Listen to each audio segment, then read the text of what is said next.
All right, so this is the interactive portion. You can hear me okay when I stand here? Fantastic. I have this really bad habit of wandering when I give a presentation, and Brian saw fit to keep us at the podium, so I may get a little bit twitchy. I'm sure Cooper's happy about that. Actually, just to point out, Cooper is doing a recording of all the talks today, so if you give him a round of applause, that would be fantastic. He's doing a great job.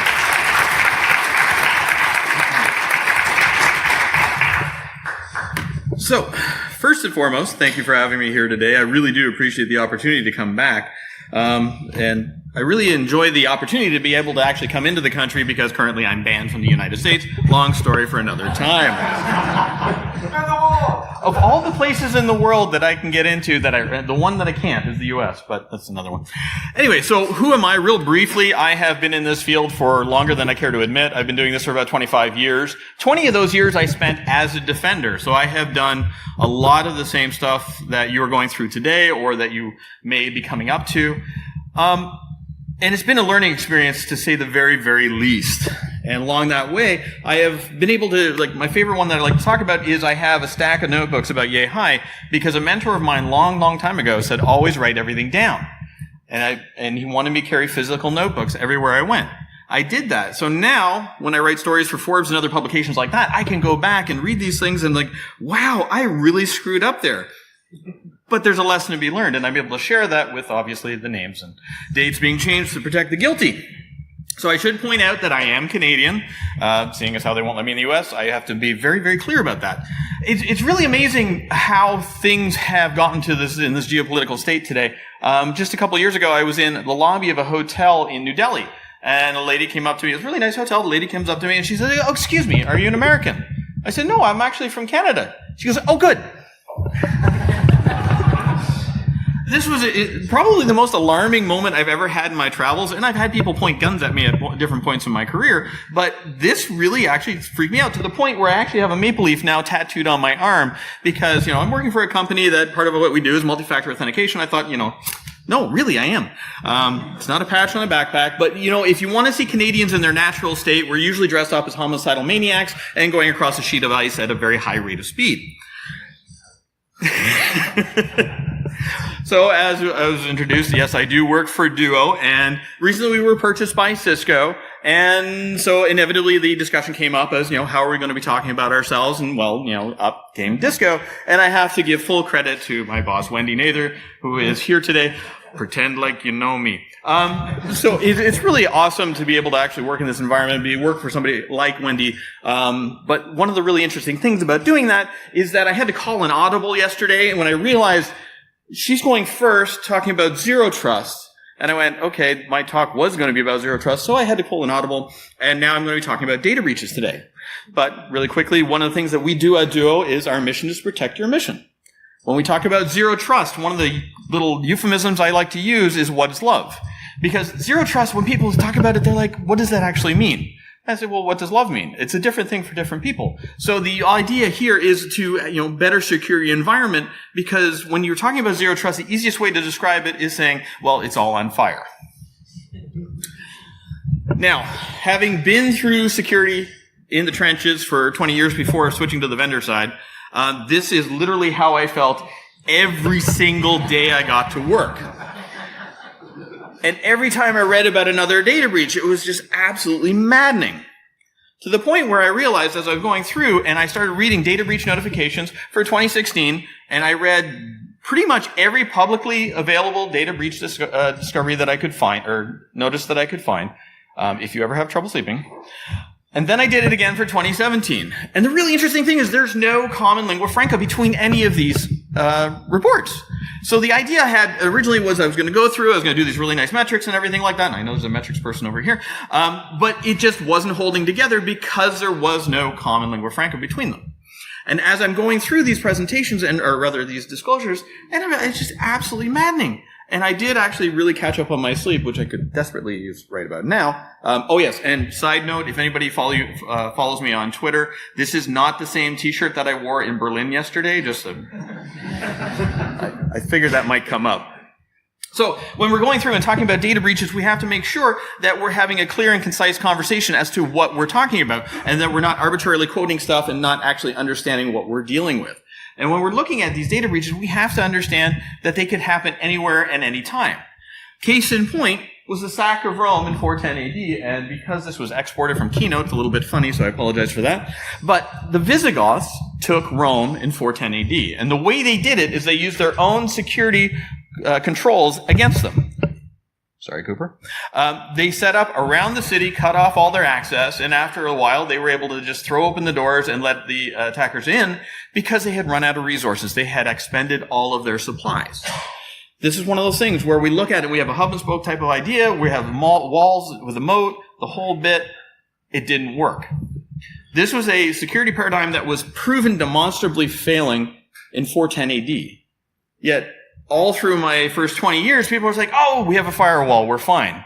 And it's like, we have this really interesting way of doing the same thing over and over again, hoping for a different result. Not the definition of insanity. But it's really amazing, especially when you look back in 2005, we have here the card systems data breach, and that was about 40 million records. That was huge news at the time. A little later on, in 2009, we had the Heartland data breach. Again, millions upon millions of records. And this was big news yet again. But one of the things I was seeing is that over and over again, these things kept happening. And all of this was because apparently it doesn't fit on the screen now. XP command shell was being used on these databases. Now, this is a stored SQL procedure on databases that would allow for remote management of the databases. This is a case of law of unintended consequences coming to bite us in the backside, because this was put there for a very real purpose. Unfortunately, when people were exposing their databases to the internet, they were not disabling this particular feature, and a lot of people got hacked in very short order. And it could happen literally to anyone. So I should point out there are going to be some company names that are popping up on this, and this is not a case of shaming anybody. This is literally using these as lessons learned. Case in point here, this was a talk, or rather an article about an S3 bucket. Now, by show of hands, how many people here are familiar with S3 buckets on AWS? Awesome. How many people in here make these publicly available? Thank you for not putting your hands up. Unfortunately, instances like this and other companies that get breached, this is a case where they expose these buckets publicly and people are able to go, and then they say, oh, we were hacked. I'm like, no, actually you left the front door open. So it's one of those things we have to take into account, is that this could literally happen to anybody.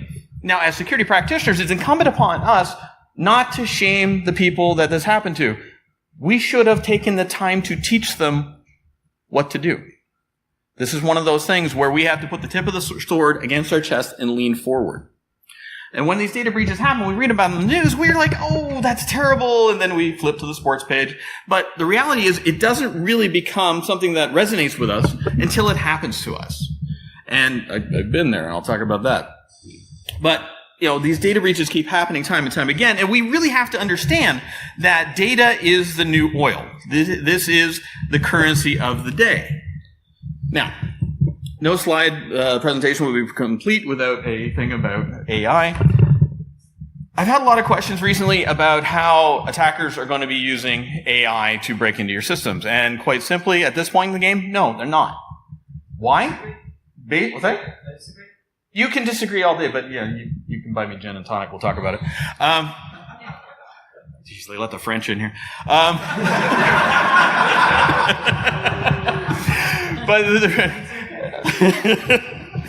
But this is one of those things where they don't have to do it.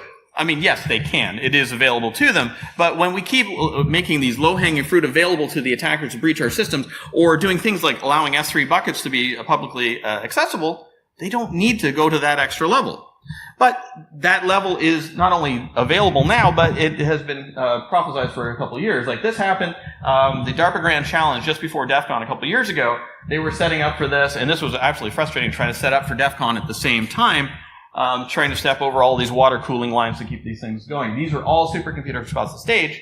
The whole idea here was they were to hack into each other. One of these systems that won actually came up with an exploit, or this is my understanding, came up with an exploit that nobody knew about. So these computers were adapting on the fly. Now, fair warning, there's a bit of a flash type thing coming up here, so if you are susceptible to that sort of thing, please look away. But this is one of those things where, yes, this is one example here, but the reality is Krebs is not your, scrolled right off the screen, Krebs is not your IDS. Please understand that Brian Krebs is not your IDS system. So this is an unfortunate case, but Equifax is a great lesson learned. Because we're talking about how they got their website exploited and so on and so forth. But the reality is they didn't have to use any sort of exploit in order to accomplish what they were after. In this particular case, they had a web interface with a username of admin and a password of admin that was accessible in 23 different countries with the access to the exact same data. So if we're going to make it this easy for the attackers, they're not going to drop a 0-day. There's no point. So we look at the articles we see about unauthorized access, insider threats, web breaches, and the one thing that really doesn't get a whole lot of discussion points are the missing patches. Now, Owen mentioned that a little bit earlier in his talk, less about when we're looking through the data and we're seeing the breaches that are coming, the attacks that are coming, they're all focused on exploits that were available a couple years ago. Why? Because they work. Now, if no one in this room, or if anyone in this room has not seen the movie Rogue One, spoiler alert, this is one of those movies where I absolutely love it for the simple fact of the matter that this is one of the best data breach movies I've ever seen in my life. So at one point in the movie, just a show of hands, how many have actually seen this movie? Awesome. Okay, this will actually work. I said this in one country where I had one hand go up and I was like, oh, I'm in trouble now. So they had the firewall in. He's marshalling access, and then somebody shows up with their spaceship, and he says, well, hold on a second. You're not supposed to be here right now. And we're like, oh, we kind of got redirected. So they walk through, and they're like, oh, we're okay. We're just a little bit late. We got redirected. And they're like, all right, well, send your code. So, there's the SQL injection into the system. And they're like, yeah, the code checks out. Okay, come on in. So once they're in, then they work to escalate their privilege. And then they're on the base for a little bit of the time before they start seeing the indicators of compromise popping up all around them. And the best part is when this gentleman turns around, looks to his staff, and goes, ah! They didn't know what to do. They were absolutely frozen in place. And having gone through a few incidents over my career, there were times where we literally stare at the screen going, what?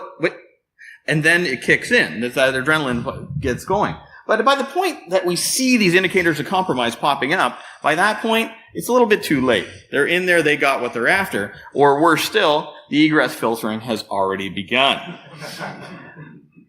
And there goes the data. So, what is the one lesson from this particular data breach that they don't really talk about and we should actually have a better conversation about? Any ideas? Say again? No, that's another talk, but stay tuned. They didn't encrypt their data. So they were able to gain access to this data, upload it to various spaceships around the planet, and it was freely accessible. Now, this is, tongue-in-cheek, of course, but these data breaches have been going on for so long. This is on my own website. I started tracking this back in 2012. And these were various different sites. One particular, like LinkedIn, was 6.5 million records. At that time, that was huge news. Now we're talking about orders of magnitude of billions of records being compromised. And this really goes back to, we have to devalue credentials. We have to take away that value that the attackers see. Because the attackers, there is a monetary value to your usernames and passwords on the web. They can sell them. If we're able to devalue that, remove that, and make it, something like, multi-factor authentication, that would be a great idea. Because the attackers are going to keep coming until we change the way we do things. And I know what I'm talking about because I have suffered through this. This is an actual defacement page from a company I was working at. We had this marketing website that was set up off to the side, and their campaign had been finished, and unfortunately it was running a deprecated version of WordPress. So we said to them, look, this is a problem. We need to take this offline. They're like, yeah, sure, no problem. We'll take it down for you. The campaign's over anyway. We're like, great. 2 weeks later, the phone starts ringing when I get into the office. In Canada, it's called CBC, is a major news publication. They were the first one through the door, and I'm like, okay, that can't be good. Followed by basically every other publication in North America and one in Europe. They were really loving the salacious nature of the attack, and I'm sitting there going, wait a minute, this was supposed to be taken offline. Now, whose fault was it? Was it the marketing team or mine? It was actually mine and my team because I had not followed up with them. I took them at their word that they were going to take it down, but I didn't close that loop. So again, there was a case of I had to take that sword tip, put it against my chest, and lean forward. And these attacks are going to keep coming.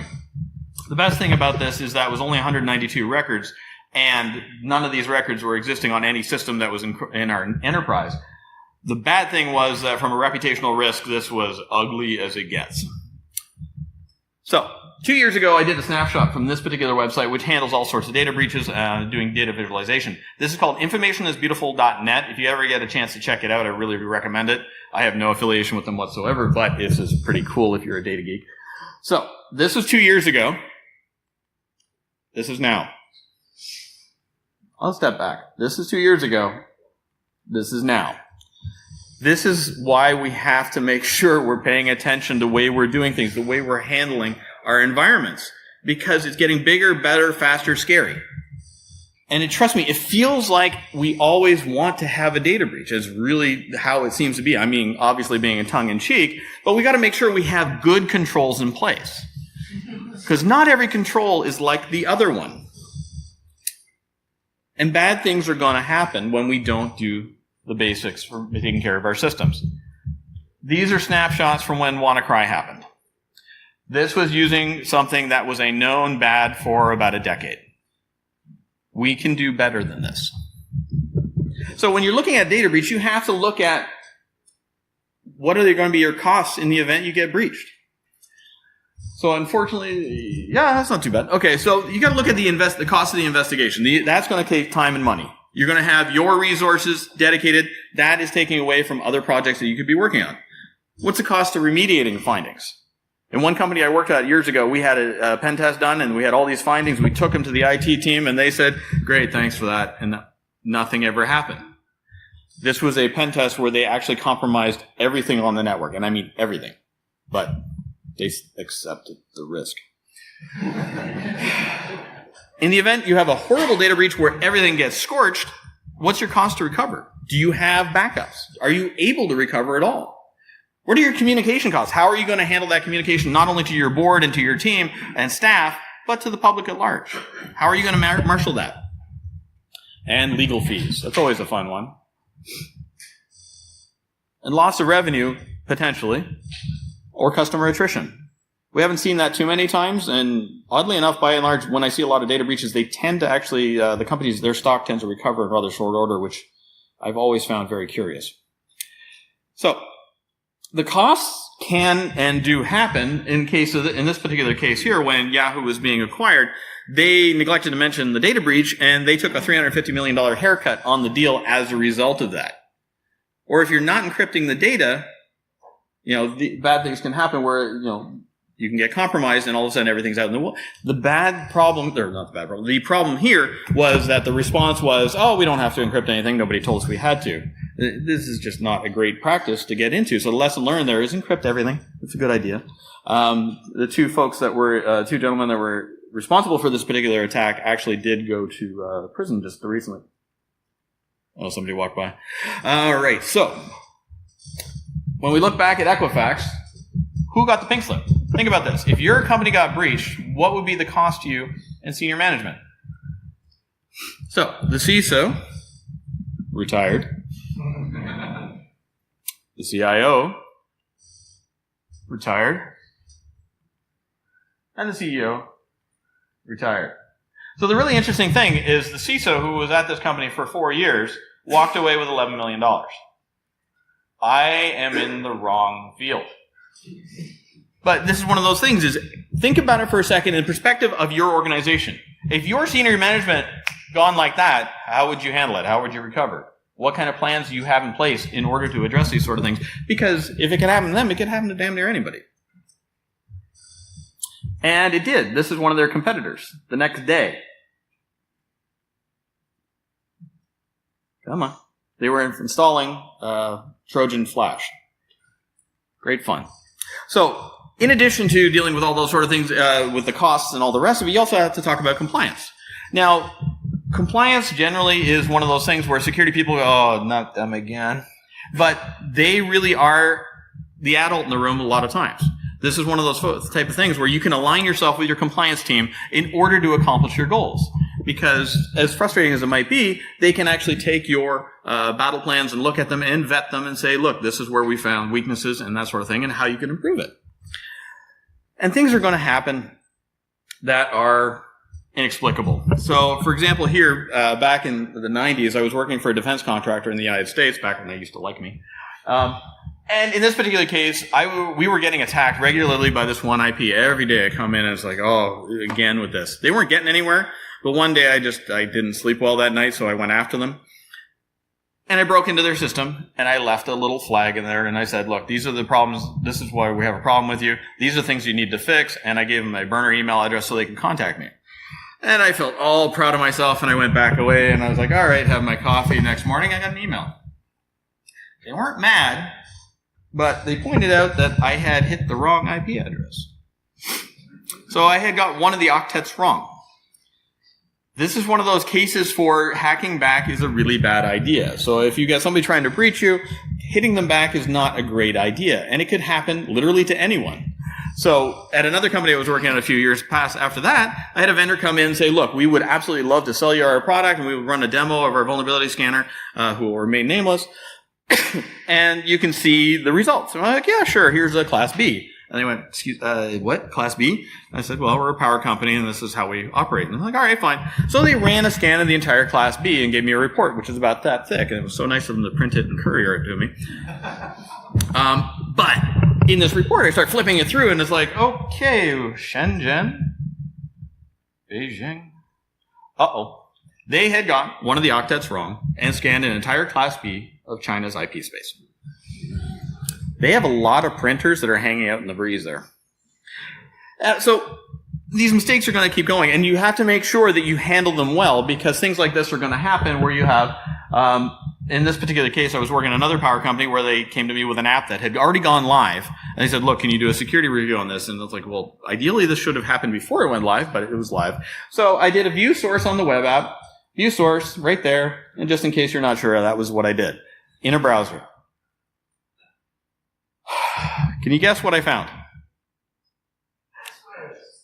Commented out in the code was username admin, password admin. I see a theme developing here. The project manager, this was his response. You hacked our application. This was my reaction. Thankfully, this was not my reaction. And I sat down and I had a conversation with him, because one of the things I realized very quickly was I never told them what they should do from a security perspective. That was on me. And that's one of those things. As security professionals, we have to stop blaming the user. We have to make better applications as well. We have to educate. And this is something that we can do. But you got to bear in mind that sometimes you just got to bite your tongue and move on, because things like this are going to happen. One company I was working at, 2 weeks after I left, I got a call from a coworker, and they said, here, put in this URL, which is publicly facing, and at the end of it, /Etsy password. This was something that I had them fix the week before I left, and they went and undid it after I left, because apparently it broke some functionality. No matter what you do, people are going to use tools in ways you never imagined. Or sometimes they'll want tools that do nothing at all. Too soon? And sometimes bad things happen to good people. Unfortunately, this was a case where a data security company had their entire database dumped onto the front page. This was literally about 20 minutes before I gave a similar talk like this a couple years ago. And it was amazing to me because I felt their pain. As Bob Lord said when he went through that data breach investigation, he said it felt like vertigo. And when I went through the AMD thing, albeit orders of magnitude smaller, but the pain was no less. And bad things are going to happen even when you don't intend them to. Like the Morris worm. That thing got out. It did not go according to plan because that wasn't the plan. And that's just it. We have to be able to adapt and address these matters as we're going forward. And as security practitioners, we got to stop looking at the world like this. Not everything is a target. We need to learn to communicate better and to work better together because we don't want to align against ourselves. Another partner we need to look at is talking to internal audit. You want to test your data breach response plan. You want to deal with the risks and benefits of information sharing with them so you have a partner. Having them and compliance working with you as security professionals is a really good thing because it'll help you when you go to have the bad news conversation. 0 days are not the thing I worry about the most. I commonly refer to them as 100 days or whatever you want to call it. Like Owen mentioned in his talk, he was dealing with vulnerabilities from 2 years ago. And that's just it. How many times do we worry about the 0 day? Meanwhile, we've missed the Oracle patch revision from the last 3 years. And the question I often get is, where do we go from here? How do we begin? As you start where you are and work from there. Build out a risk register. What are the problems in your environment? Identify them, catalog them, track them, and put a plan in place as how you're going to address them. Don't just accept the risk, but look at a serious plan of how you're going to go forward fixing these things. And deal with patching.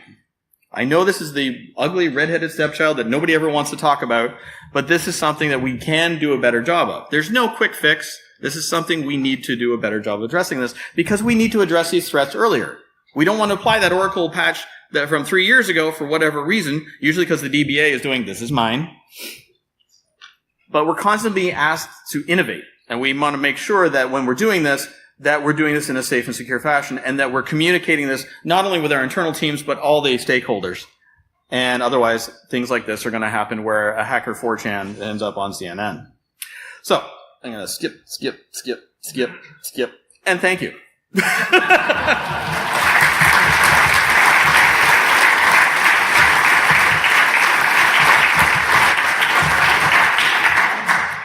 And I'm out of time. I don't think I can, or can I? One question, if there's any questions. Oh, the metrics, yes. Go ahead. Okay,